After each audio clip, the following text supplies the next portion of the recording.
Here's a topic that I always found interesting. I once dated a Mormon girl many years ago. She was a sweetheart, I must admit. Very fine woman. I got a lot of respect for the Mormon religion. And of course, being a good Jew, they try to convert me, which I will admit there's a lot of comparisons to Mormon church and as well as the Judaism religion. So it's very interesting.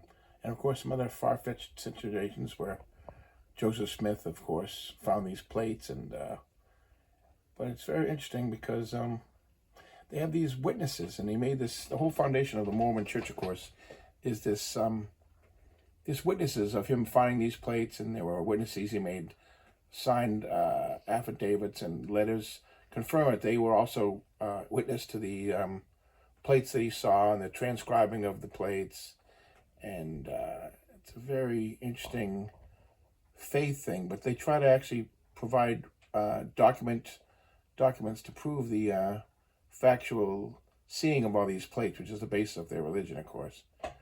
The fact these plates had the stories of the original Latter-day Saints beyond and after the life of Christ, or is it actually somehow in parallel? But anyway, it's quite the story and very interesting.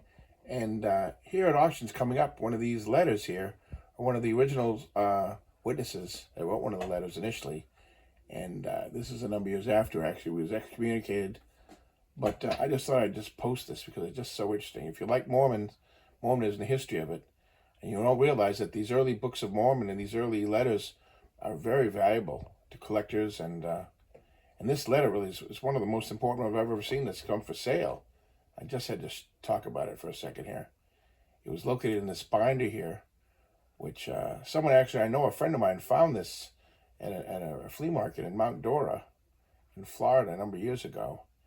And inside he found these letters. And see how it's written right there, all that interesting scribe. They actually transcribed these, that's a copy of some of the plates, what they were written in these plates. And of course, what the story goes that there were these certain reading stones that the angel Moroni gave to Joseph Smith, and he used to translate that scribbly writing there, which looks like ancient catacomb script. And they created the translation and made it translated into the Book of Mormon. So that's its foundation. But it's very interesting. Here's a letter stating from this Whitmer, who earlier was one of these 8, I believe, witnesses that affirmed it in initial letters. In the original, when you get a Book of Mormon, you'll see in every Book of Mormon in the front of it, you'll see these letters, because it basically confirms the truth of the Book of Mormon, so it's part of the whole thing.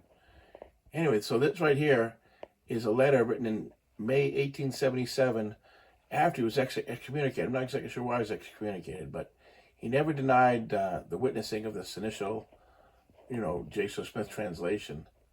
So here's coming to sale this 1877 letter, going on confirming the fact that he never rescinded his witnessing of this act.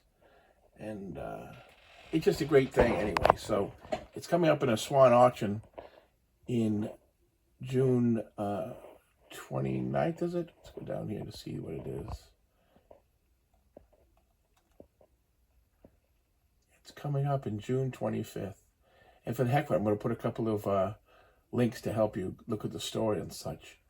But if you're not really interested in the Book of Mormon, or maybe a big collector, you probably should let them know this is a great, great thing coming up to auction.